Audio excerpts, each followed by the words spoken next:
Republican पक्षाच्या वतीनं महायुतीचे घटक पक्षातील नेते यांना प्रत्यक्ष जिल्हा कार्यकारिणीचे सर्व पदाधिकारी, तालुका कार्यकारिणीचे सर्व पदाधिकारी, मातंग आघाडीचे सर्व पदाधिकारी, युवक आघाडीचे सर्व पदाधिकारी यांच्या समेत त्यांच्याकडे नगरपालिकेला जागा मागणी केली। त्यावेळेस महायुतीच्या नेत्यांनी रिपब्लिकन पक्षाला जागा दिलेली नाही। तसेच जिल्हा परिषद पंचायत समितीच्या निवडणुकीमध्ये पंचायत समितीची निवडणूक जाहीर झाल्यानंतर रिपब्लिकन पक्षाच्या वतीने सर्व पदाधिकाऱ्यांच्या समेत लेखी पत्र शिवसेना शिंदे गटाचे नेते आमदार शहाजीभाऊ पाटील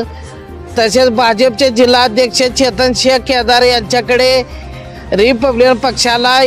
पंचायत समिती जिल्हा परिषदची एक तरी जागा द्यावी, निवडणूक प्रक्रियेमध्ये सामावून घ्यावा अशी मागणी केली।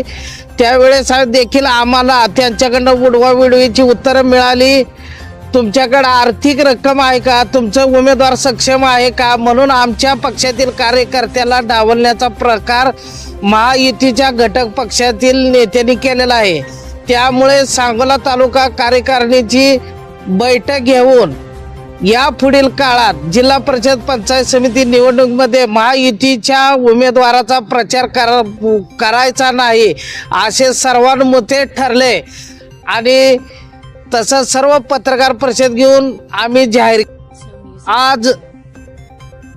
सांगोला या ठिकाणी रिपब्लिकन पक्षाच्या वतीने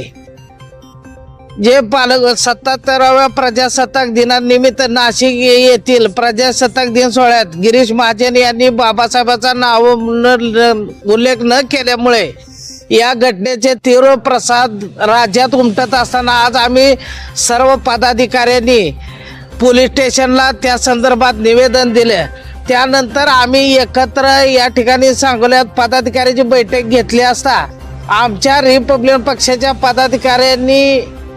सर्वांनी असं सांगितलं की आपण महायुतीच्या घटक पक्षाचा प्रचार व प्रचार करायचा नाही, परंतु आपण आपली ताकद दाखवण्यासाठी यापुढील जिल्हा परिषद पंचायत समिती निवडणुकीमध्ये नोटाला मतदान करून रिपब्लिकन पक्षाची ताकद दाखवायची।